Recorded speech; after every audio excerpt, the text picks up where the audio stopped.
Welcome to High Floor Fantasy. I'm Chad, and these are my top 10 tight ends heading into Week 8.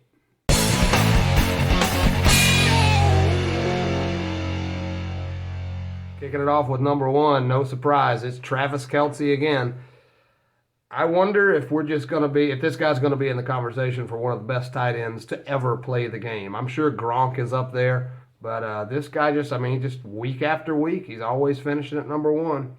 He's caught 6 passes in 6 of the 7 games so far this season. That's more than some receivers. He's also 12th in the NFL with 533 receiving yards. That's also more than some receivers.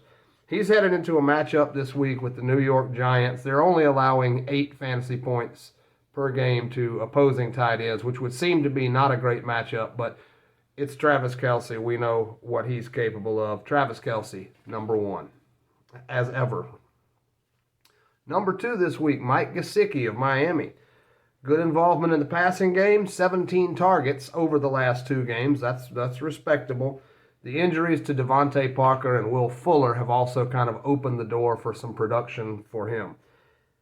He is headed into a tough matchup with Buffalo. They're only allowing just a little over 5 fantasy points per game, so that's a caveat to consider for this week. Mike Gesicki at number 2. Number 3, one of my guys, T.J. Hockenson of Detroit. Nagging injuries and limited practice, but he has been able to play through everything so far, so we'll keep our fingers crossed. In the plus column for him, he's headed into a fairly good matchup with Philadelphia. They're allowing over 10 points to opposing tight ends, and he has a very high target share on this offense. It's a good setup for Week 8.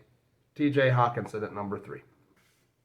Number 4, Noah Fant, Denver. He is the 10th ranked tight end in terms of fantasy point production. We do have to be careful about his target share with the return of Jerry Jeudy.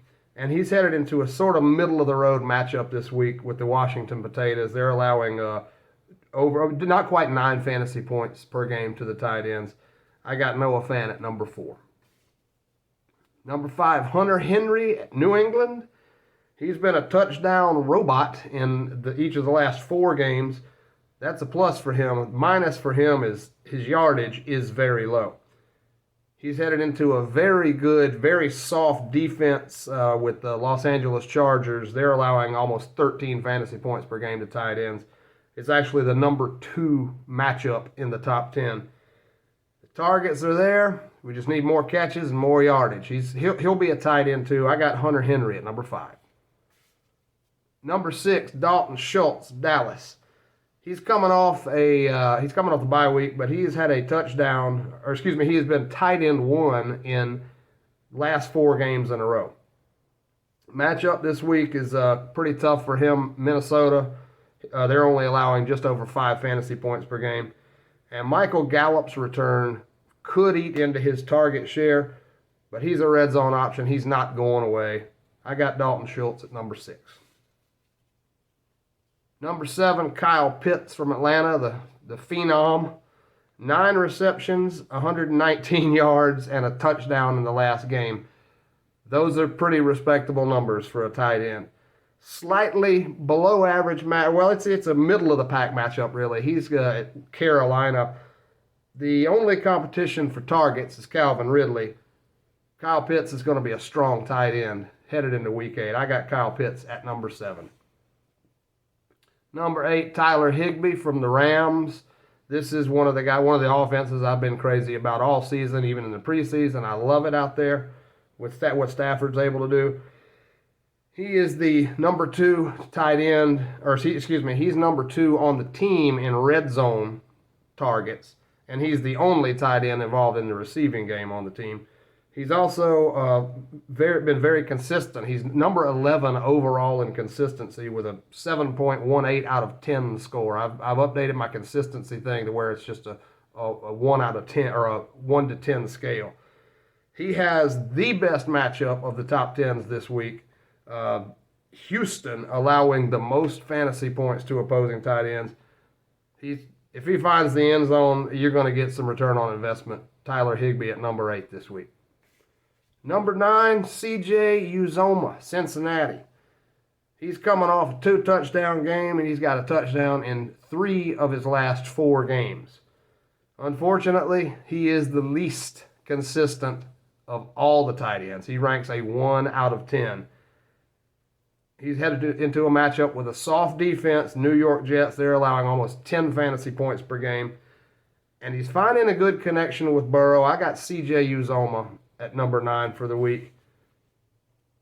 Finishing things off at number 10 is Zach Ertz from Arizona. Now, he ramped up quickly in the desert out there. Touchdown in his first game. He did come back down to earth in his second game last night, or Thursday night.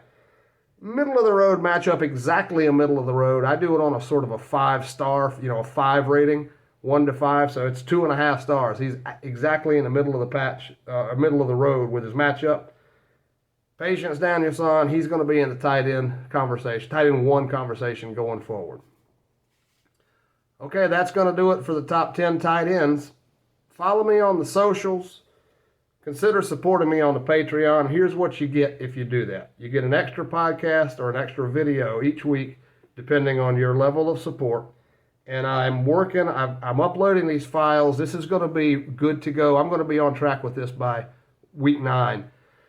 It's a zip file you can download and then look at the spreadsheets where you can sort by ranking, you can sort by floor rating, consistency, matchups, points allowed, things like that. It's a really good tool. I use it every week myself, and I've been sluggish on that because I've still been building. I've still been working on the spreadsheets and working on all my formulas. But that's a thing that's valuable for the very affordable price for you to support me on Patreon. I'd really appreciate that. I appreciate you. Thank you.